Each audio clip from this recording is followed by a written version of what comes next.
Angie Gonzalez with the New York 1 Minute. It is Easter Sunday, a happy holiday to all who celebrate. Christians today mark the resurrection of Jesus Christ, often with church services and family gatherings. For the second year, many of those will remain virtual. 1 in 5 New Yorkers is now fully vaccinated against coronavirus. As of this weekend, Governor Cuomo says 20% of New Yorkers have completed their vaccine series. Another 13% have received at least one shot, but may need one more. In the Bronx, an investigation is underway after a police-involved shooting. It started when 2 men started firing at a third who was ultimately shot and killed. 2 others were also hurt. Meanwhile, police in Manhattan are looking for a suspect in another anti-Asian hate crime. A man that cops say shouted slurs and spit at a woman and her children. And after the MLB All-Star Game is pulled from Atlanta, a Queens politician is making his pitch to bring the game to Citi Field. We'll have more on our top stories in just a moment, but first a look at the forecast. Time now for a look at your weather on the One's forecast. An overall pleasant Easter Sunday is expected for the city. We're going to see more clouds, though, than sunshine, but milder temperatures are in store. Highs are going to be in the upper 50s. For tonight, things are going to remain dry throughout the night, but it is going to be a bit chilly. Lows drop back down to the low 40s. Monday is going to feature brighter skies and milder temperatures. Afternoon highs are going to be in the low 60s. Our extended forecast keeps us dry and mild through most of the week. Any rain doesn't arrive back until Friday. Your next weather check comes in just 10 minutes. Let's take a look at New York's latest coronavirus data, starting with the statewide infection rate. With 7,800 new positive tests on Friday, the rate is now up to 3.12%, which is slightly higher than the day before. Hospitalizations, meanwhile, are down, with 4,500 patients across New York hospitals. 902 people are in ICUs, and 60 people have died from the virus on Friday. According to the city's metrics, the 7-day average infection rate here is 6.64%. There were 2,200 new cases and 199 new hospitalizations reported ahead of the weekend. Now to vaccinations. Governor Cuomo says that a record high 249,000 vaccine doses were distributed between Friday and Saturday morning. Nearly 33% of New Yorkers have received at least one dose, and 20% are fully vaccinated. That's 1 in every 5 people. U.S. air travel continues to pick up as the TSA announces another pandemic-era record.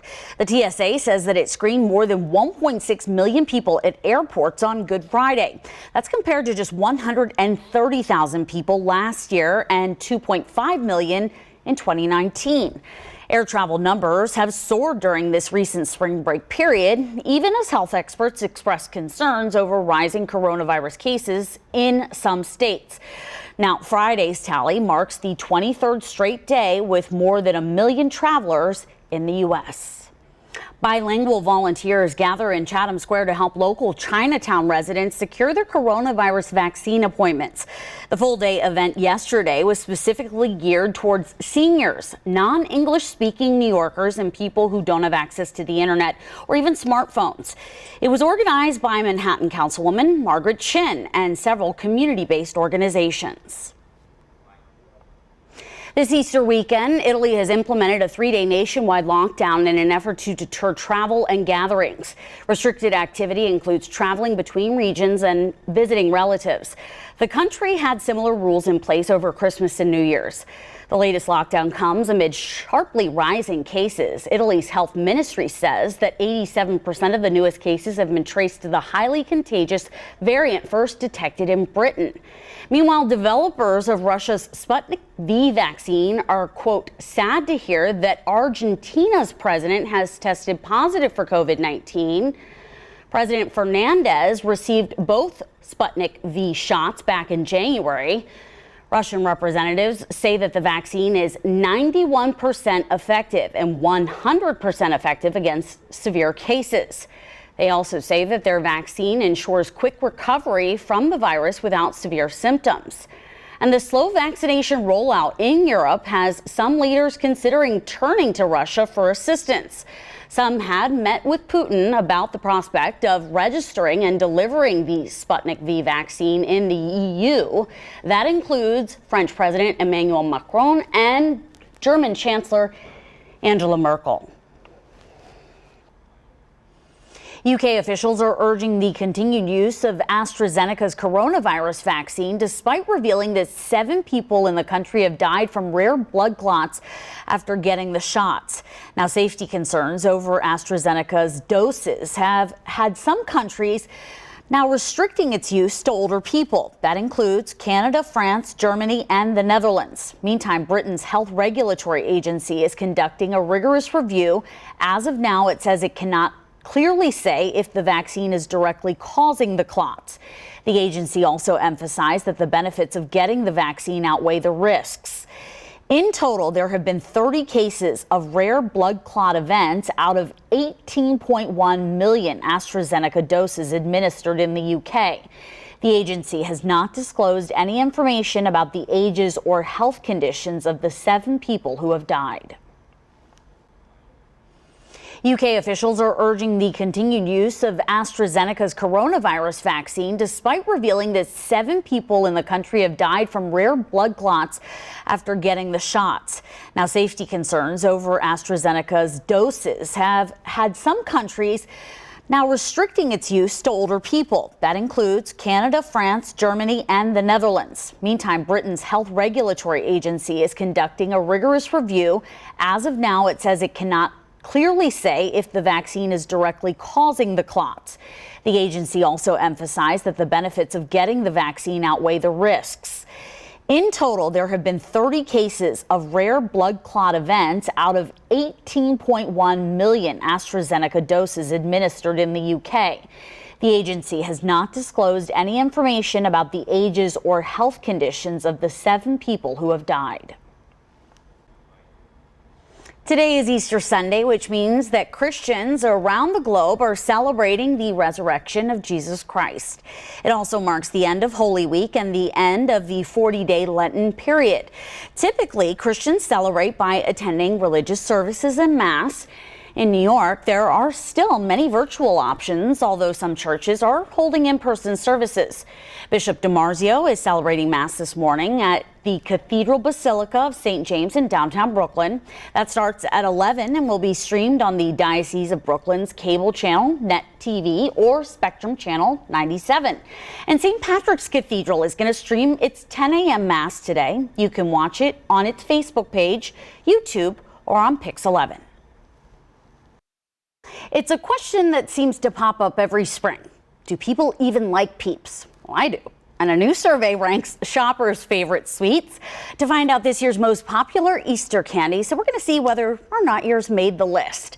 According to a poll by the website Retail Me Not, Reese's mini peanut butter eggs are the most popular Easter goodie. 26% of those surveyed prefer them. They're followed by jelly beans with 24%. Cadbury eggs, another favorite of mine, with 20%, and chocolate bunnies with only 16%. Sadly, only 14% chose Peeps. I like it when you just get rid of the cellophane just a little bit, make them just a little bit hard. But whatever sweet shoppers prefer, the survey found that 77% of Americans planned on spending up to $50 on Easter treats, while 12% planned on spending between $50 and $100.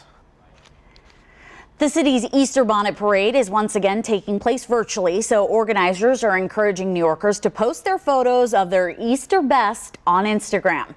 The Easter Sunday procession traditionally has New Yorkers decked out in dramatic hats and brightly colored costumes walking up and down Fifth Avenue.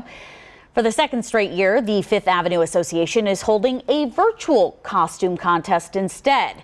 Winners are going to be selected from 5 categories: matching masks and hats, eco chic, the fashionista, glam pet, and the grand prize, the Easter best.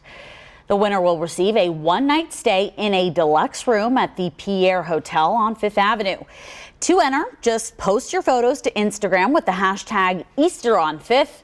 Submissions must be in by 5 p.m. today. Winners will be announced at 6. Coming up after the break, it's a tale of 2 states. Well, 3 tales, actually. How 3 dogs from the same family ended up with 3 different families in the same neighborhood. That story and more coming up next on In the Papers.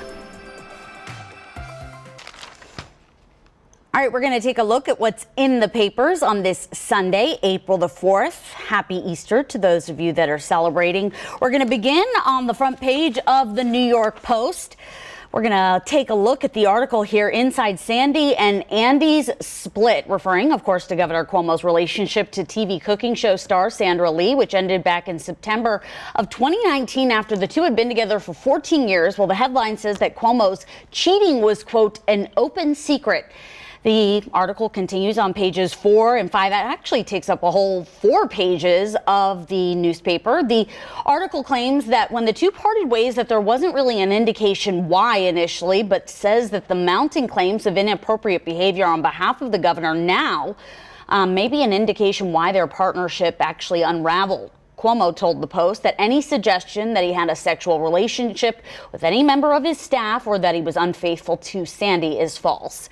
All right, to the front page of the Times.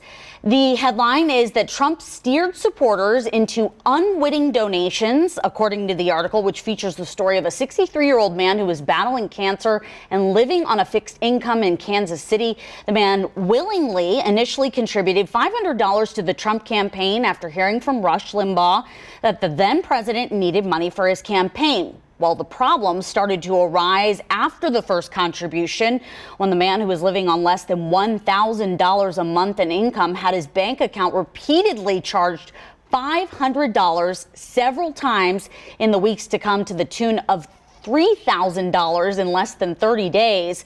And the man's family was thinking that he was possibly the victim of fraud, but the Times learned that a for-profit company that was processing the online donations for the Trump campaign, called WinRed, had actually set up the donation process in a way that contributors had to read through a fine print disclaimer and manually uncheck a box to opt out of weekly contributions for the amount of their initial contribution. Now, this led to more than 530,000 refunds worth more than $64 million that was given back to online donors. All right, to the Post, page 14. We're going to shift gears now to the pandemic. On page 14, the headline is 780 still on ice, and that's the number of bodies of pandemic victims that are still being warehoused in what are called long-term storage facilities located in Sunset Park. That's according to the article. Now, the paper attributes the number to financial issues among the deceased families, who allegedly cannot afford the cost of a funeral or burial. They quote the executive director and CEO of the New York State Funeral Directors Association as saying that people have not been able to come up with the funds.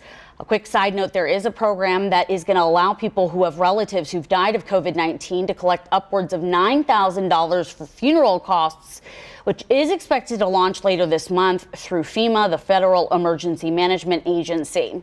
All right, to the front page of the Times. First, a picture of Good Friday, a celebration there leading up to Easter Sunday in Jerusalem, which is captioned that thanks to Israel's COVID vaccine rollout, the crowds there have been able to gather for various activities and events during Holy Week. A little bit further down on the front page, still on the front page, the headline is Rising Variants Imperil Return to Normal Life. The article highlights that while the U.S. is trying to inch back towards normalcy, the COVID variants threaten the progress that's been made, and it could be a tough couple of months ahead for us. Now, as some of the variants have proven to be quite deadly and contagious, of particular concern for health officials is the B.1.1.7 variant, which hit the United Kingdom quite hard.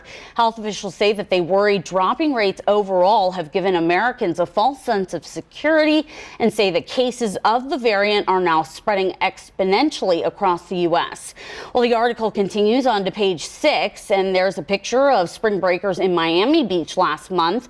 Only a few in the crowd pictured are actually wearing masks. According to the piece, health officials acknowledge the need for tracking COVID variants. The Biden administration has pledged $200 million to ramp up surveillance, with the goal of ramping up surveillance to analyzing 25,000 patient samples looking for variants each week. In December, that number that they were processing was only a few hundred each week. As of last week, the number that they were looking at was about 9,000 tests looking for those COVID variants. All right, to the front page, back to the front page. This time we're going to look at the daily news.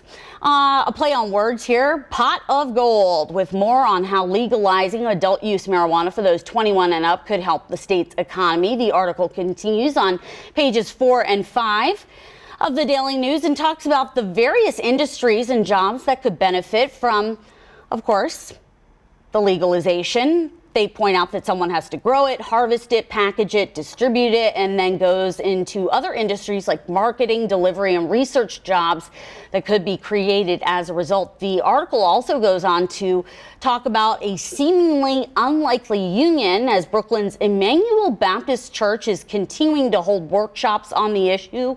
The chapter's pastor told the paper that he was trying to make sure that African Americans and other people of color do not miss the opportunity to get in on the ground floor. All right, to page 29 of the Daily News, from growing cannabis to growing fungi. Apparently mushrooms, the legal kind, are having a pandemic moment across the city. The article, which features two brothers who have teamed up to create what they call Mushroom Queens. It's a farm that now provides mushrooms to restaurants across the 5 boroughs. Well, the venture actually started with one of the brothers growing mushrooms as a hobby in his Astoria apartment. They actually sell DIY kits and say that it's something anybody can do. They suggest that beginners start off with oyster mushrooms, rather. All right, to the real estate section of the Times. The article says that it's a buyer's bonanza in Manhattan, adding that housing sales in New York City are finally picking up. It also claims that there are deep discounts and incentives, adding that there is a 23% discount at 35 Hudson Yards. At nearby 15 Hudson Yards, prices are down 17%, and at 111 Murray Street, buyers can find a 38% discount. But keep in mind, we're still talking about properties out of the reach of many New Yorkers struggling to make ends meet, with asking prices still in the millions of dollars. Apparently, the discounts are being attributed in part to a slow in sales for the new development market that actually started before the pandemic began. All right, on page 25 of the Post, the headline is "The Thrill of the Art Egg Hunt," a very New York City twist on your typical Easter egg hunt, considering the amount of artistic talent in the 5 boroughs. Well, this article features a Brooklyn artist, Steve Wasterval, who actually takes miniature paintings of local scenes. He makes them himself, and then he puts them in plastic eggs for art lovers to find. If you find one of the Greenpoint artist's works, well, you're in luck in more than a few ways. The art hunts actually happen all year, but his mini masterpieces are 2 by 1.5 inches, but his full-size canvases actually sell for between $2,000 and $3,000. And we're going to wrap things up by going to page 3 of the Post, because it wouldn't be in the papers with anchor Angie without a dog story. The headline is "Rough Reunion," but this is more of a wild tale, so to speak, about how 3 dogs, all related, started off at a rescue in Texas and then all wound up living not far from each other on the Upper West Side, but with 3 different owners. The saga actually started with a stroke of luck when 2 of the owners, just allowing their dogs to say hi to another dog on a walk, realized that their dogs had a deeper connection. They did a little digging, so to speak, and they found out that the dogs were father and son, but also had a brother living nearby. Turns out that they ended up here in the city amid demand for what are called pandemic puppies or pandemic pooches, a phenomena that first arose last spring as more and more people started working from home and looking into pet ownership. And that's your look at what's in the papers on this Sunday, April the 4th.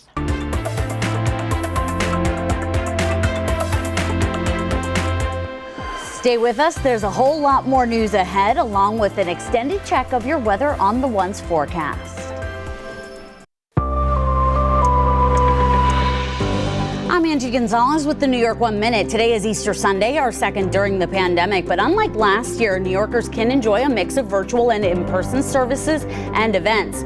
One event staying completely virtual, the Easter Bonnet Parade, instead of well-dressed New Yorkers going up and down Fifth Avenue this year. It's all about an Instagram costume contest.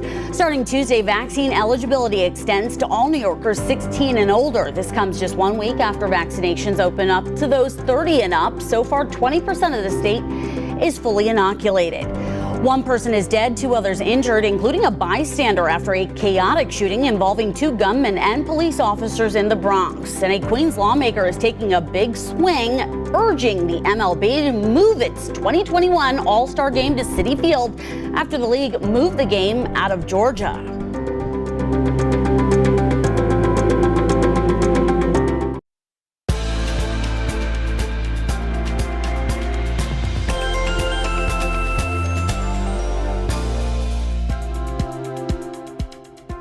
Good morning, everyone. Thanks so much for joining us. It is Sunday, April the 4th. We have a closer look at your top stories in just a moment. But first, a quick check at our forecast. Stay dry and mild, as well as pleasant Sundays in store for the city.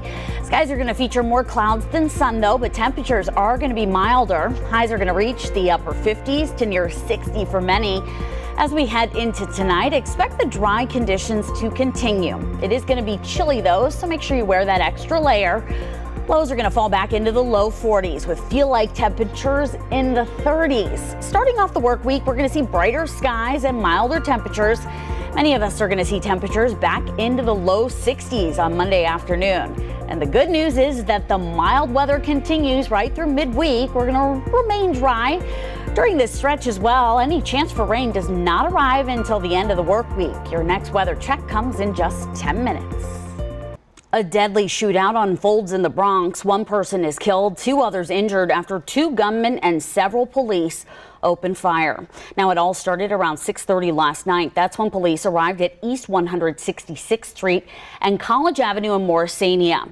There they found two men shooting at a third man as he tried to flee. That's when the police shot at the gunman. The man who was trying to run away was shot multiple times and died, but it is not clear yet if he was shot by the other gunman or the police officers. Meanwhile, the NYPD says that the two gunmen tried to flee down College Avenue, but eventually ran into another team of officers. At that point, they encountered two uniformed officers on a foot post.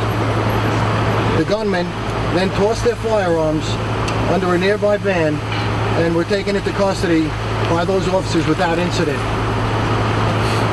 The two firearms were recovered by the crime scene unit. And here's a look at the recovered weapons. In terms of injuries, one of the suspected gunmen was shot and is now in stable condition at Lincoln Hospital. A bystander was shot in the arm. He is expected to be okay. None of the officers were hurt. Police are investigating another alleged anti-Asian hate crime in the city after a man harasses a woman and her children on board a subway train. Now, this happened last Tuesday afternoon near the 42nd Street Times Square station. The man seen here was on a southbound 5 train on the 3 line when he approached the 44-year-old woman and started yelling anti-Asian slurs at her. He then spit at the woman and her 3 children before knocking her phone out of her hand. The man allegedly then kicked the phone out of the back door of the subway car and onto the tracks and then ran off. Fashion designer Massimo Giannulli has been released early from a California prison where he served 5 months for his role in a nationwide college admissions scandal. Giannulli is married to actress Lori Loughlin. The couple pleaded guilty last year to paying $500,000 to get their 2 daughters into the University of Southern California. Now, a source tells the Associated Press that Giannulli, who was incarcerated in late November, was released to home confinement on Friday.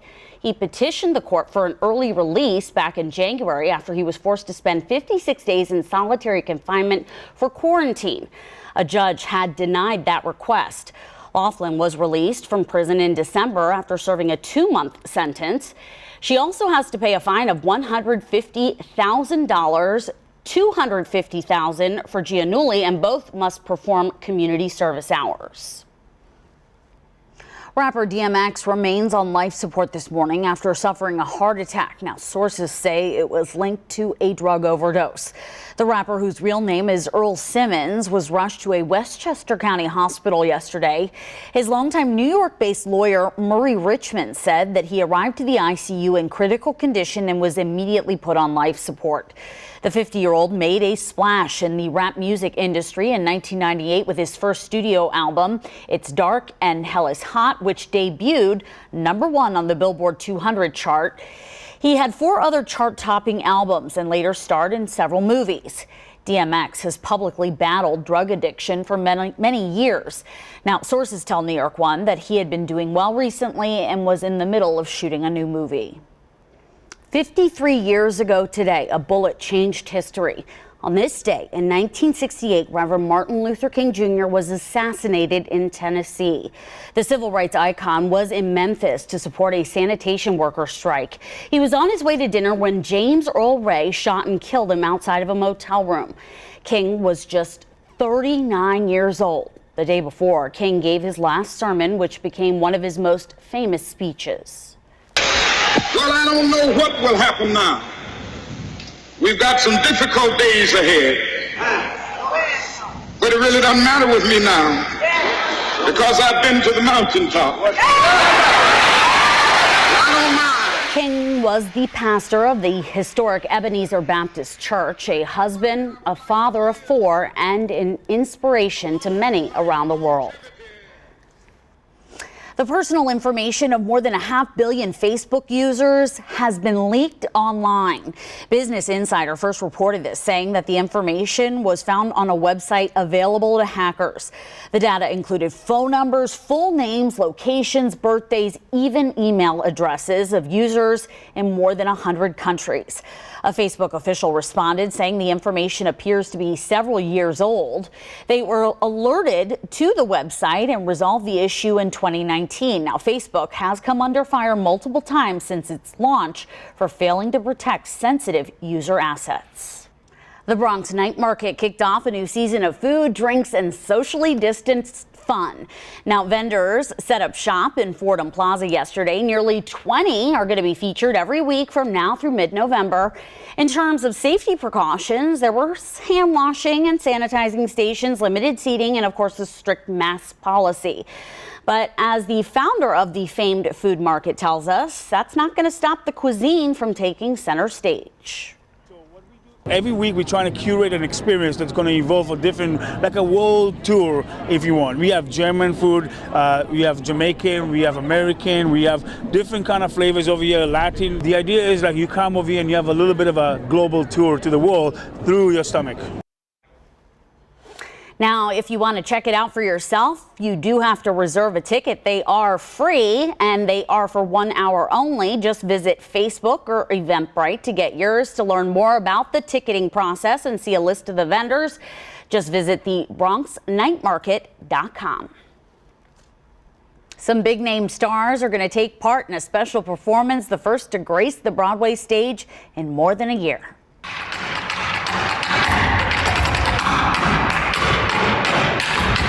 That's Tony Award winner Savion Glover at the St. James Theater performing a nearly 20-minute-long original tap piece to a medley of songs from Broadway shows and movie musicals.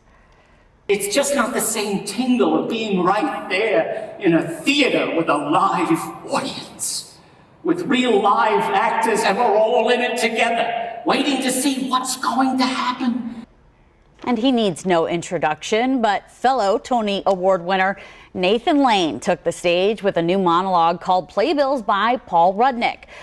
It offered a comedic take on Broadway performers and fans during the pandemic. The show was all part of the state's New York Pops Up initiative, which is meant to promote arts and culture amid pandemic hardships. Now, the limited audience yesterday included frontline workers along with members of the Actors Fund and Broadway Cares Equity Fights AIDS.